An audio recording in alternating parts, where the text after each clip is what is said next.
Hi, this is Dr. Keith Ablow with another Pain to Power video. This one is about the cancel culture.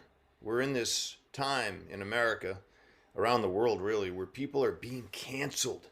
Either they've done something that's considered bad, or is bad, or they've said something that offends someone or some group of people, and therefore they're canceled.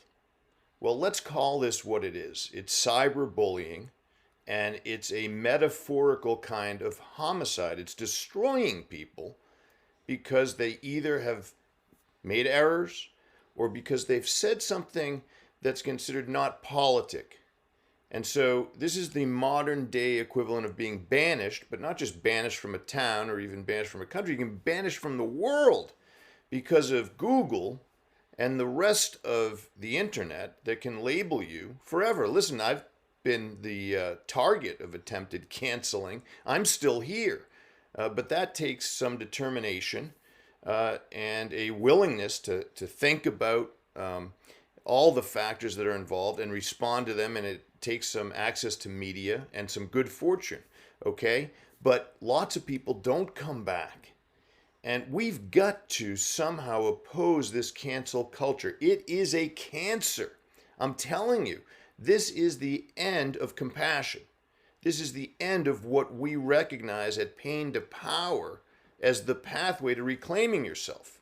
You've got to be able to say, yeah, I messed up. Yes, there are factors in my past history that somehow, were lying in wait for me and they've tripped me up. And I've got to get back up and get moving ahead. But not in this cancel culture. There's no opportunity for so many people to do that because there's a withholding of compassion. The cancel culture cancer is the end of compassion. It's the end, by the way, also of people being willing to speak out. Sometimes to err, as Teddy Roosevelt said, to err and come short again. But to get up and forge ahead and listen. For maybe you said something that was extreme. Maybe you want to reconsider. But that requires elevated dialogue. It requires people being willing to listen to you, give you feedback, then be listened to. Instead, we're in this horrible vortex where both sides of the media, whether liberal or conservative, they're more than happy to cancel people on the other side. So you get this cabal on both sides of the media, a vice grip on just individuals, right? People mess up. How did we get from Christian ideals of forgiveness and the idea that anyone can be resurrected to the cancel culture? It is anti-Christian, in fact.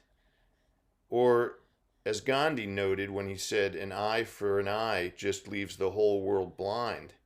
If we're all looking to point fingers at possible witches, everyone's going to get burned at the stake.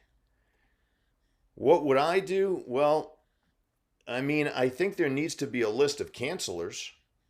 The folks who are only too happy to cancel people should be on a list themselves. Should they be fired from their jobs in the media? No. Should they be made fun of on social media? No. I think it should be a wake-up call to them that they've been identified as someone who's taking some sort of perverse pleasure in ending the public lives and causing suffering, tremendous suffering in the private lives of the individuals they target. This is targeted cyberbullying. It's targeted bullying of every kind. And it really needs to stop because otherwise it's going to stop the free exchange of ideas. And it's going to hurt a lot of people, some of whom will never make it back on their feet. We can't have that because at Pain to Power, what do we believe? We believe that everything painful, when processed, is a way to become more powerful. People who don't understand that are not yet embracing the ideas of Pain to Power. They don't understand that when people make mistakes, they can be people who become pensive, reevaluate what they've said.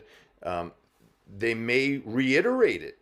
That doesn't mean that if you say something and say it again because you truly believe it, if it isn't something that's deeply hurting people and shattering people, being banished for all time is an overreaction. It's extreme. Extremism breeds extremism. Stop listening to people label so many things as not tolerable to be said or heard in a society, and you'll make them go underground. Things that go underground don't become moderated, they become more extreme. So we risk really creating an underbelly of society that has not been heard, that is terrified of voicing any of their beliefs for fear of being ostracized, banished, and otherwise destroyed, and get very angry about it. And that's not a good result either. So we've got to cancel the cancel culture because it's not consistent with the pain to power path.